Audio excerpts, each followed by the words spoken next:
Madam Doorkeeper. Mr. Speaker, the President Pro Tem, the members of the Senate await entrance to the House chamber. Madam Doorkeeper, please allow the President Pro Tem, and the members of the Senate to enter the House chamber, and the messenger will escort them to their designated seats.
I was telling the Lieutenant Governor that the House is a very spirited bunch today.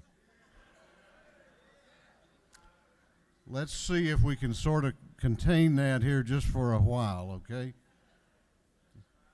This House and Senate and joint session will come to order. Come to order, please. We're about to have some other distinguished guests come in. It is my distinct honor at this time to introduce to you a former member of this body and now the Lieutenant Governor of our state, Lieutenant Governor Jeff Duncan.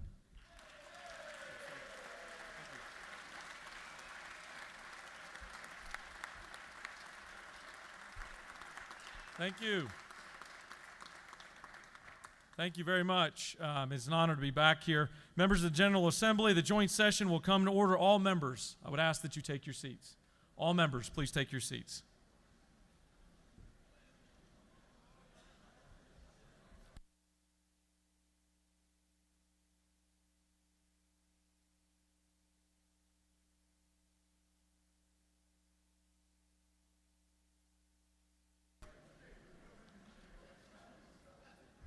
Mr. Sergeant of Arms.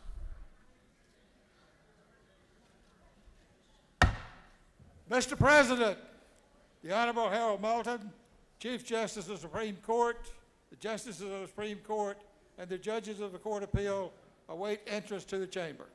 Mr. Sergeant at Arms, please allow the Honorable Harold Melton, Chief Justice of the Supreme Court, the Justices of the Supreme Court, and the judges of the Court of Appeals access to this chamber. The House Messenger will escort them to their seats.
All members, please take your seats. I would ask that all members and guests please take your seats. Will the Secretary read a resolution? House Resolution 1170 by Representative Burns of the 159th and others. A resolution calling a joint session of the House of Representatives and the Senate for the purpose of hearing a message from the Chief Justice of the Supreme Court, inviting each other Justice of the Supreme Court and each Judge of the Court of Appeals to be present at the joint session. Be it resolved by the General Assembly of Georgia that the Honorable Chief Justice of the Supreme Court is hereby invited to address the joint session of the House of Representatives and the Senate at 11 o'clock a.m. Wednesday, February 26, 2020, in the Hall of the House of Representatives. And be it further resolved that a joint session of the House of Representatives and the Senate be held in the Hall of the House of Representatives at 10:45 a.m. on the aforesaid date for the purpose of hearing an address from the Chief Justice. Be it further resolved that each other Justice of the Supreme Court and each Judge of the Court of Appeals is hereby invited to the Hall of Representatives for the purpose of hearing the address from the Chief Justice. Be it further resolved that the Clerk of the House is authorized and directed to transmit appropriate copies of this resolution to the Chief Justice, to each other Justice of the Supreme Court, and to each Judge of the Court of Appeals. That completes the order. I'd like to recognize some very special people that we have here today. Would you please stand when your name is called and be recognized? First, I'd like to start out with a good friend and Speaker of the House, David Ralston.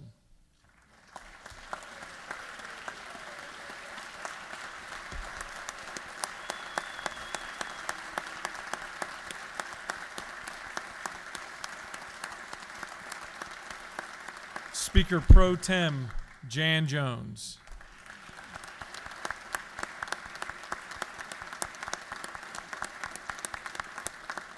President Pro Tem of the Senate Butch Miller.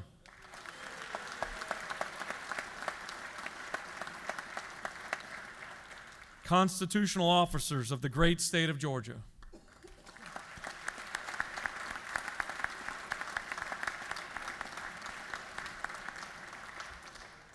Justices of the Supreme Court.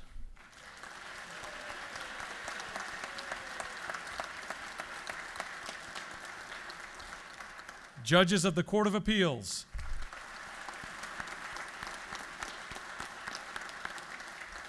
And members of the Consular Corps.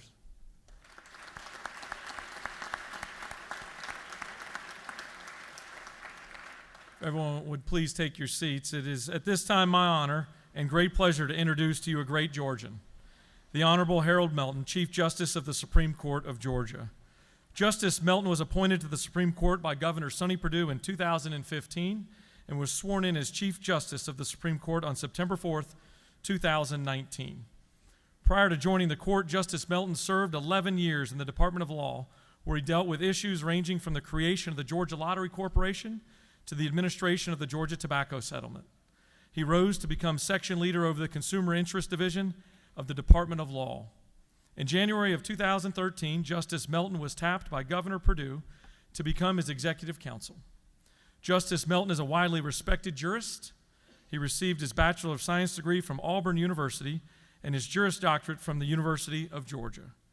His superior legal skills were manifest in a host of issues, including Georgia's water rights dispute with Alabama and Florida, criminal justice reform, and consumer rights.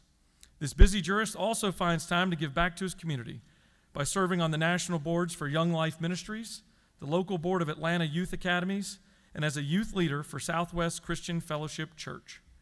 Justice Melton lives in Atlanta with his lovely wife, Kimberly, and their 3 children. It is my great honor to present to you the Chief Justice of our Supreme Court, the Honorable Harold Melton.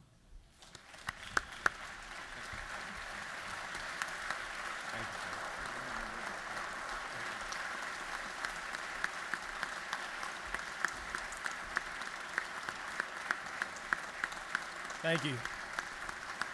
Thank you very much. Please be seated. Thank you.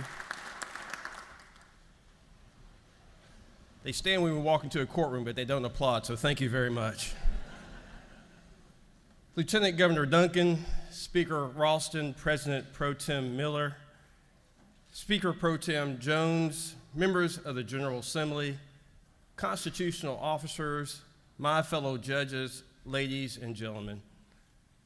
Each day that I go to work, from whatever angle I approach, I am struck by the majesty of the first state building in Georgia's history dedicated solely to the judiciary. I enter the new Nathan Deal Judicial Center with awe and humility, mindful that all of us who work here and all who work in the judicial system statewide are united for a single purpose: to uphold the rule of law and render impartial justice to all Georgia citizens, regardless of their circumstances. Once I get into my office, I'm struck by the view out my window, a view that looks appropriately upward with respect toward the equally majestic state capitol building. Today, I say thank you to you on behalf of my colleagues in the judiciary for your support and investment in the judicial branch of government. I thank Governor Brian Kemp and I thank former Governor Nathan Deal for their roles in making so many people's dreams become a reality.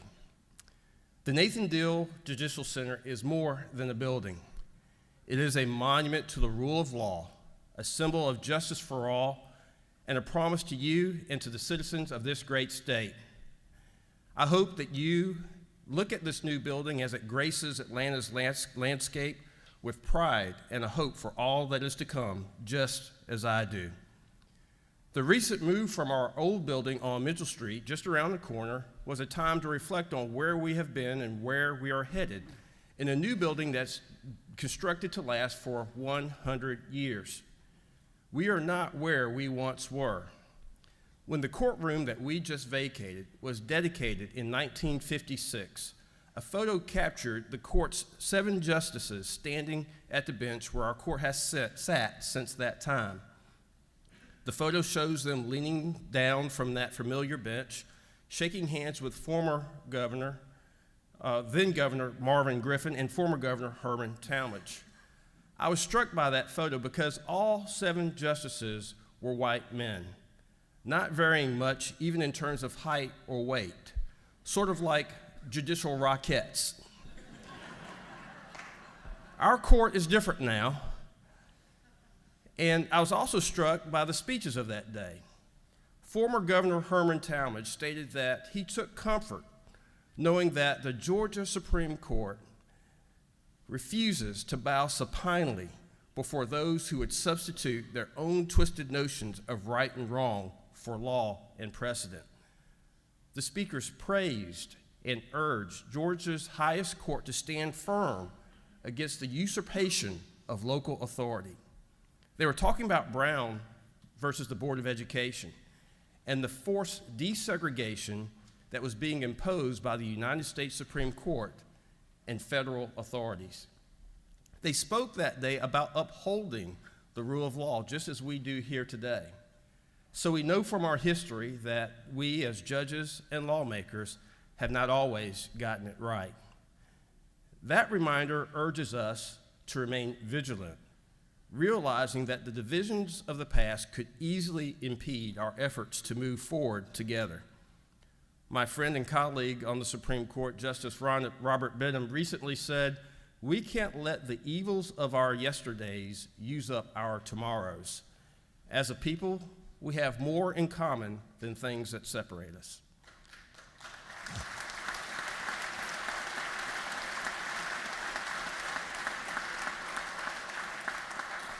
So how will we do in this new building that has been designed to last 100 years?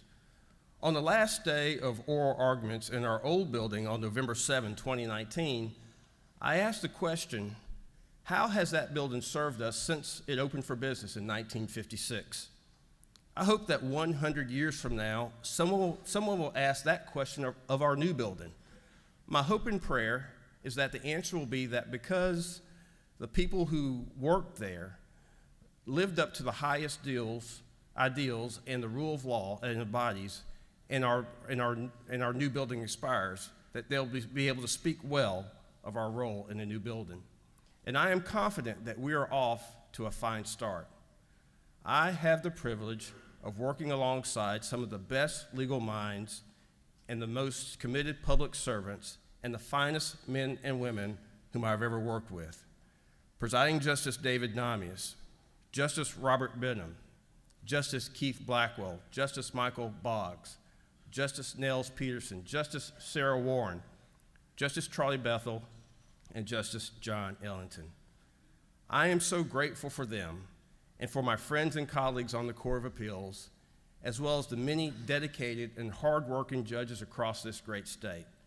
Folks, I'm proud to say that we have a professional statewide judiciary.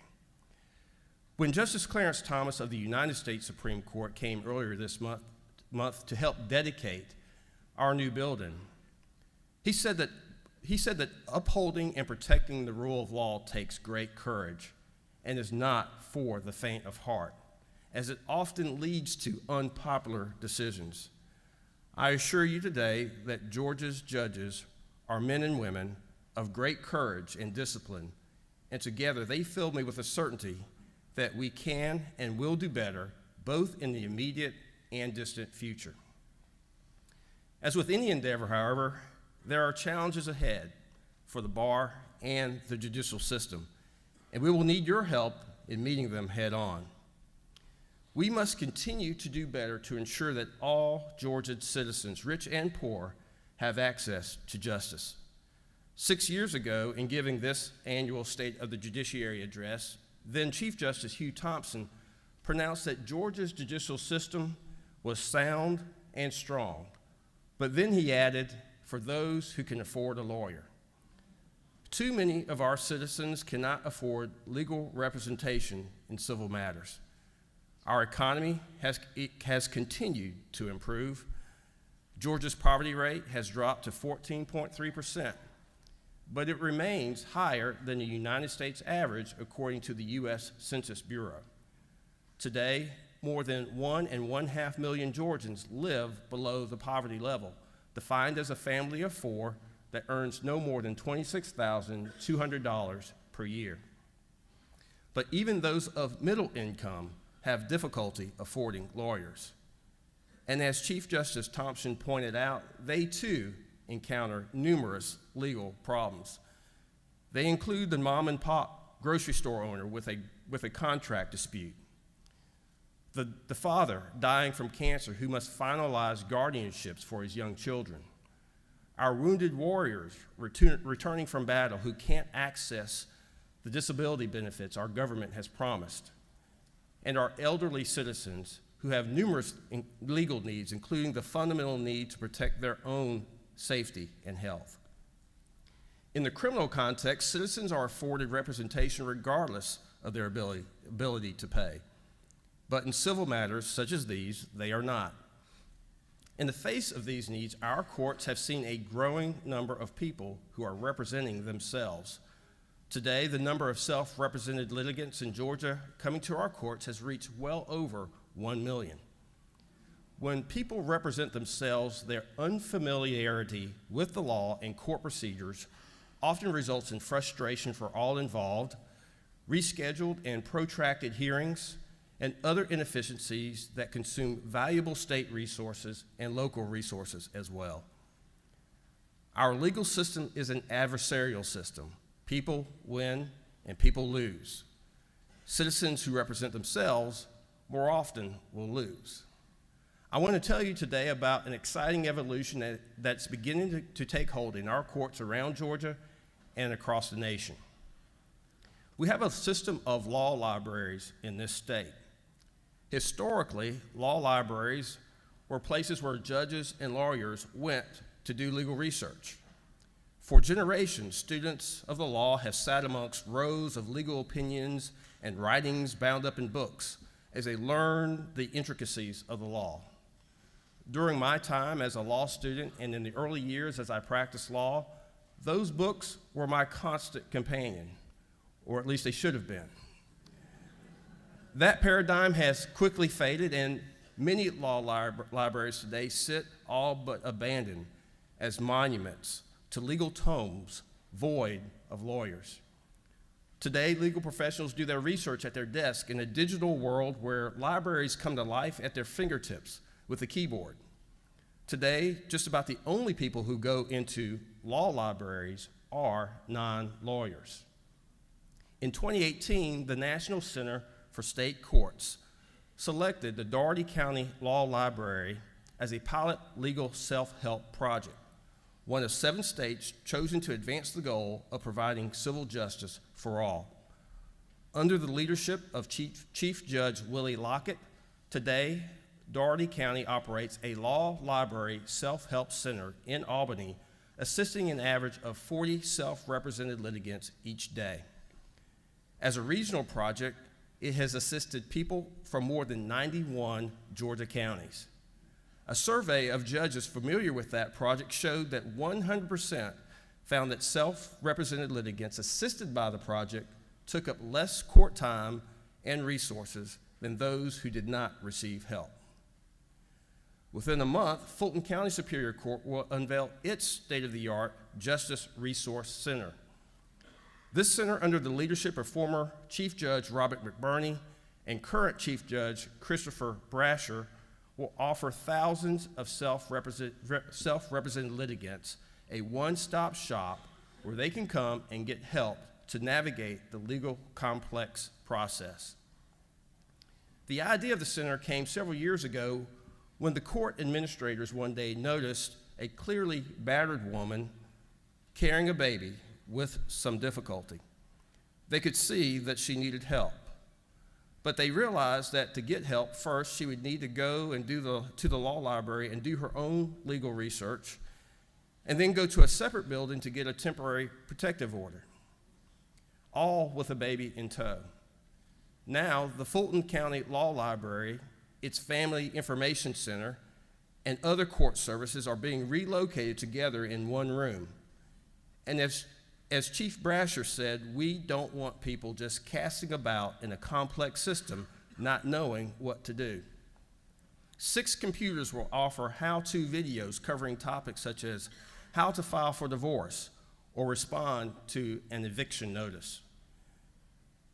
At the Justice Resource Center, they will be able to schedule appointments with attorneys from Atlanta Legal Aid who are under contract with the county. They will get help filling out forms to petition for legitimation, divorce, child support, or child custody. And those who do not speak English will receive language assistance. Last year, over 3,500 citizens filed applications for temporary protective orders in Fulton County. Approximately 90% of them did so without lawyers. In addition, Chief Judge Brasher said that court officials started noticing that many times the victims of domestic violence were followed into court by their abusers. So they created a special protected area in the Judicial Resource Center for those victims and their children that can only be accessed by a card key. Court administrators envision that victims of elder abuse will also be able to take refuge in this locked space. The evolution of stagnant law libraries into vital self-help resource centers already has a partial funding base. Law libraries are largely funded through assessed court fees, a portion which goes into each county's law library fund. Funds available to larger counties are much greater than those available to Georgia's smaller, more rural counties. Yet a number of our smaller counties have no lawyers at all, and they too could benefit from a regional self-help resource center. And a self-help video produced in North Georgia can easily be made available and be just as helpful to self-represented litigants in South Georgia.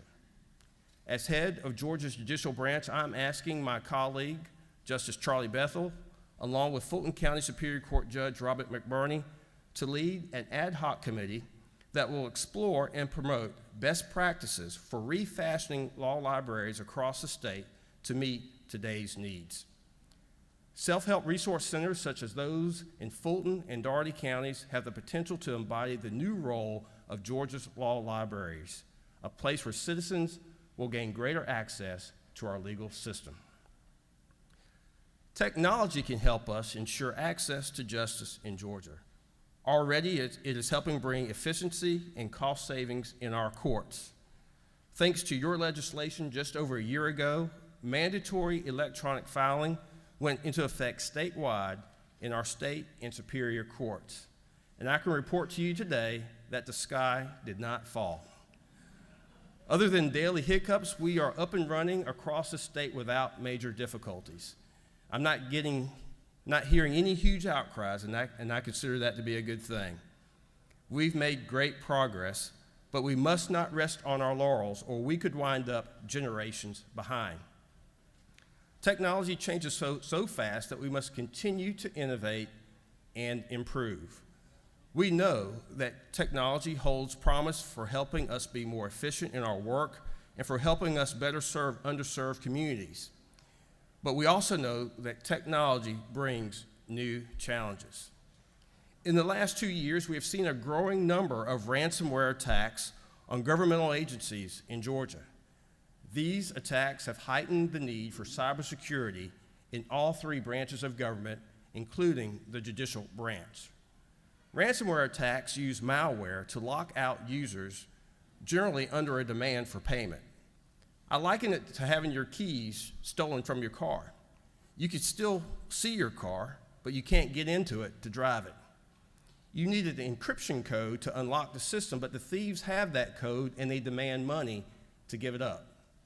As you know, in March of 2018, the city of Atlanta suffered a massive cyber attack. The Georgia Department of Public Safety was also a target, and there have been others. Last June, the Georgia Administrative Office of the Courts was a target of a major ransomware attack. Some courts that had their electronic files saved on the AOC server lost access to all their electronic records. Entire case files dating back 20 years or more were gone in an instant. Reconstruction and recovery has been an ongoing effort in many of those courts. Much of the judiciary survived the attack unscathed, but this is the future operating environment for all of us. I want to thank you for your support thus far in helping the judiciary protect itself against future attacks. Last fall, I established a committee chaired by Judge Christian Coomer of the Georgia Court of Appeals to identify, mitigate, and ensure against the risks and vulnerabilities in the state's judicial networks. The Cybersecurity Committee includes and engages cybersecurity experts, physical security professionals, lawyers who specialize in privacy and data security, judges, and clerks of court. My expectation is that the committee will help produce tools and solutions that will safeguard the vital information Georgians entrust to their judicial branch of government. Based on this work, our Cybersecurity Committee will be making specific recommendations in the near future for protecting the judicial branch of government. We will be in touch with you in the next year with how you can help. In addition to these systemic problems, another challenge we face in the judiciary is how to respond to individuals with serious mental health problems. I want to applaud Governor Kemp and you, the Georgia legislature, for creating the Behavioral Health Innovation and Reform Commission. We in the judiciary pledge our support and willingness to work diligently with the governor, with you, and with the commission to reduce the number of people with behavioral health issues who wind up in our jails and prisons. Under House Bill 514, the commission has been given a broad and sweeping mission to conduct a comprehensive review of the behavioral health system in Georgia and make recommendations for reforming it. Among the charges, the commission has been asked to identify the ways behavioral health problems lead to entanglement with the criminal justice system. 4 judges serve on that 24-member commission. Supreme Court Justice Michael Boggs chairs the commission's subcommittee on mental health, courts, and corrections, which is charged with reviewing the impact behavioral health issues have on the court system and correctional system. Chief Judge Brian Amaro of the Henry County Superior Court chairs the Commission's subcommittee on involuntary commitments. The work of the Commission is the next logical step as we strive to work unceasingly to improve our criminal justice system.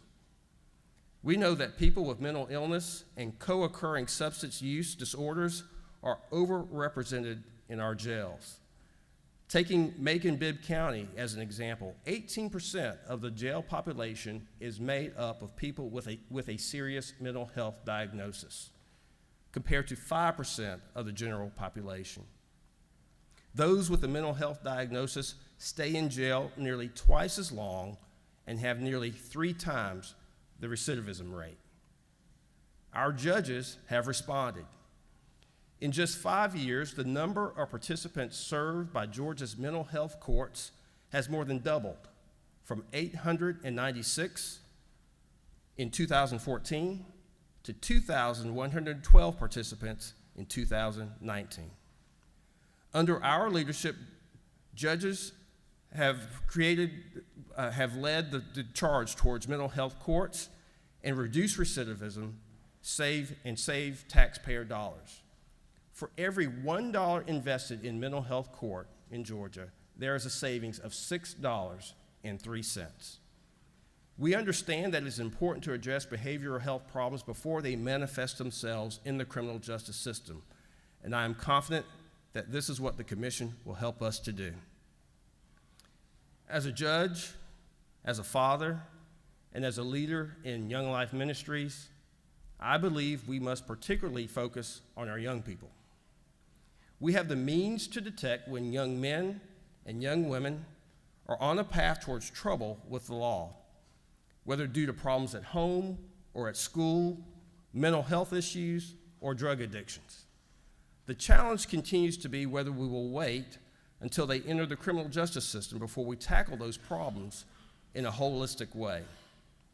As the state turns its attention to criminal gang activity, I encourage us to also pay attention to identifying juveniles going down this destructive path so we can steer them in a different direction. In Fulton County, District Attorney Paul Howard and Public Defender Vernon Pitts, often adversaries in the criminal justice process, are working together with the juvenile court to identify 13 to 16-year-olds who have already committed 3 nonviolent offenses. They intend to intervene in their lives before they graduate into the adult criminal justice system. So far, they have identified about 52 kids who fit their parameters. The goal is to introduce them to a life that's different, a different direction, and a different path. Called Level Up, the program is modeled after a similar program operating in Chicago and New York. Once the program is fully operational, their staff will pick up the young people each morning and take them to school. After school, staff will take them to a special center that is funded by the Atlanta Police Foundation, where they'll be fed. Tutors will help them with their schoolwork, and they'll participate in sports and other activities until 8 or 9 o'clock at night. And then staff will return them to their homes at a time where a parent is more likely to be there to help supervise. The program staff will visit homes to see what's really going on. And about 11 churches have volunteered to provide mentors to spend time with these young people as they navigate life's issues. Kids who join gangs most often are looking for family, for belonging. In Chicago, where the program has been up and running, the recidivism rate has gone down by 73%. In New York, it has dropped by 69%. I believe that this type of program can make a difference in our communities, keep kids out of gangs, and put them on a better path towards a life of meaning and purpose.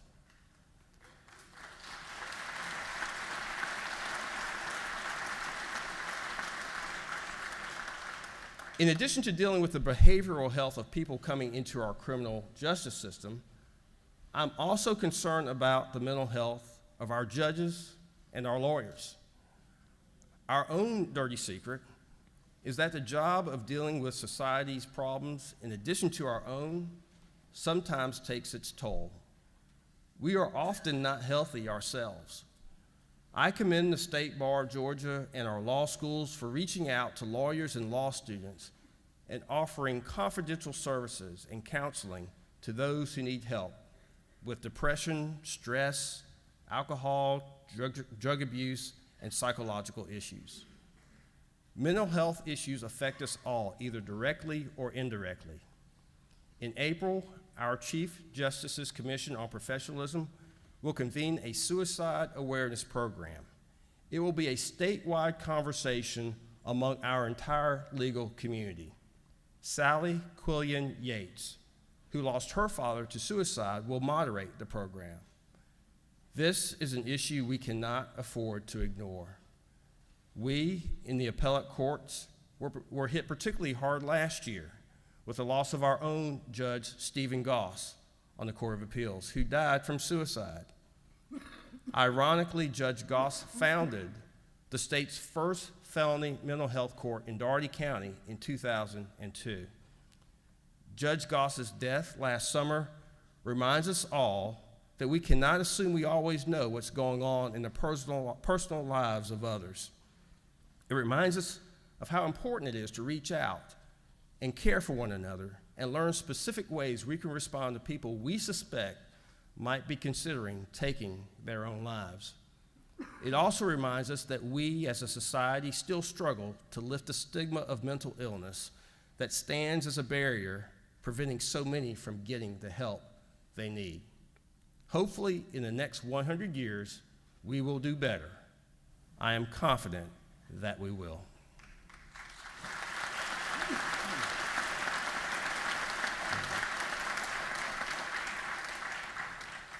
I began today's address by telling you that we are not where we were in 1956. We are a different court now than when our first court convened in the building that we have left behind. We are a different state. It has become customary during addresses such as these to point to the gallery and recognize someone special who is worthy of special recognition. I have intentionally refrained from doing that. Today, rather than point to someone in the gallery, I point to someone who is seated right here in front with the rest of my colleagues. No one personifies Georgia's growth and evolution towards a professional judiciary better than Justice Robert Benham of the Supreme Court of Georgia.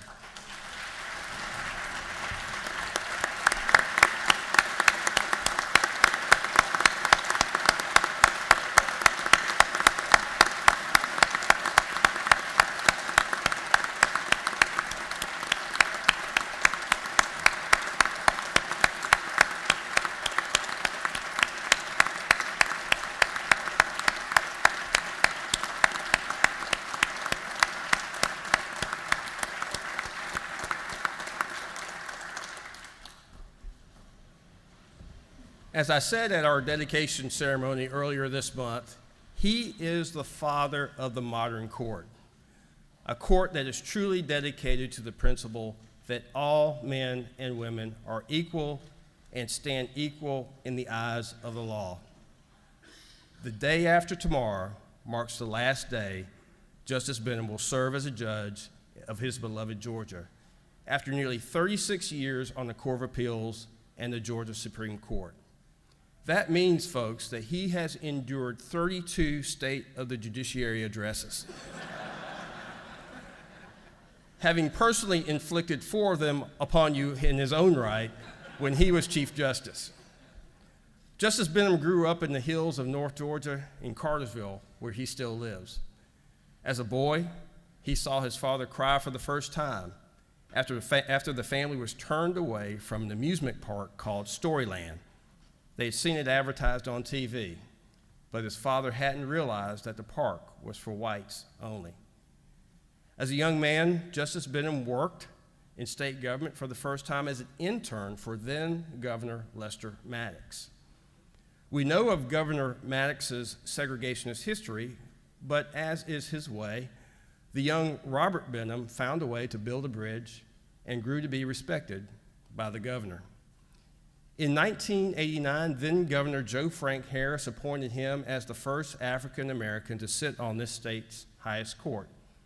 In Justice Benham's own words, here's how he described that day. I thought that moment represented not necessarily a remarkable accomplishment on my part, but a remarkable accomplishment on the state's part.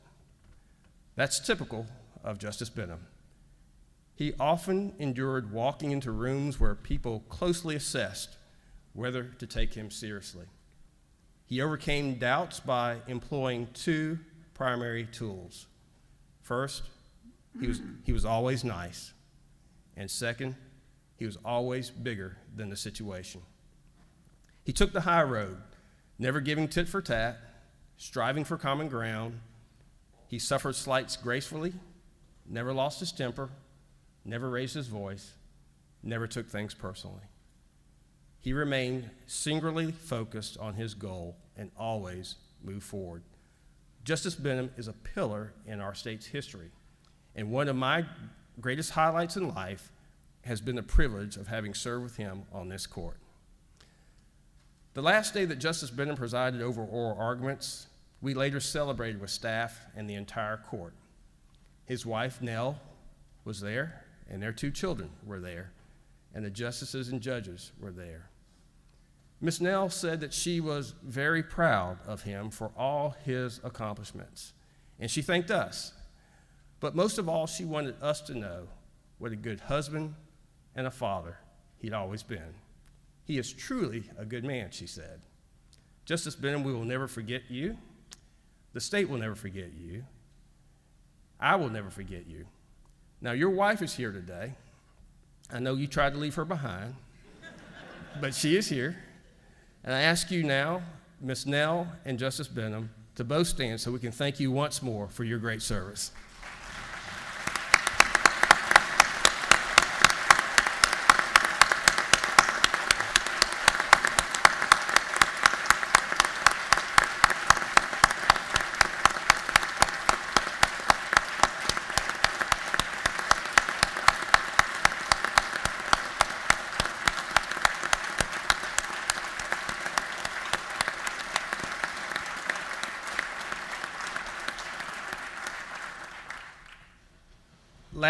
Lastly, ladies and gentlemen of the General Assembly, I want to personally thank you for the partnership and cooperation that we have with you for the cause of justice.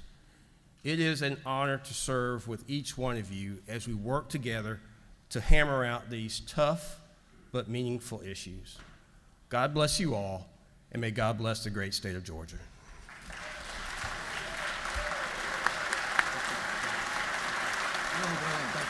Thanks for having us.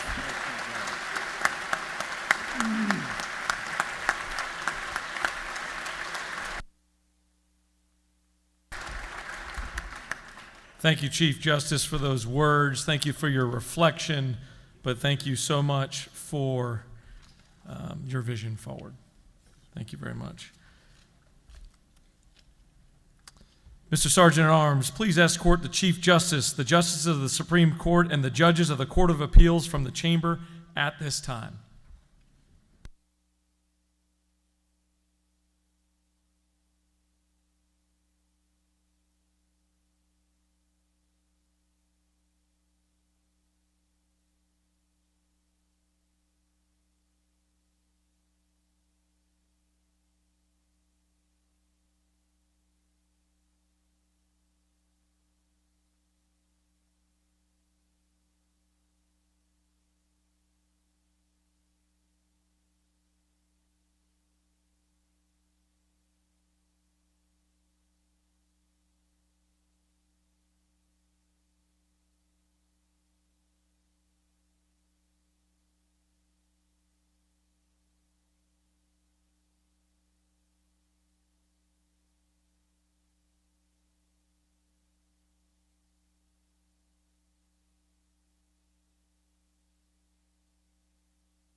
This time, I'd like to recognize the President Pro Tem for a motion. Mr. President, I move that this joint session of the Georgia House of Representatives and the Georgia Senate be hereby dissolved. The President Pro Tem has moved that this joint session be dissolved. All those in favor of the motion signify by saying aye. All opposed, no. And the ayes clearly have it. This joint session is hereby dissolved.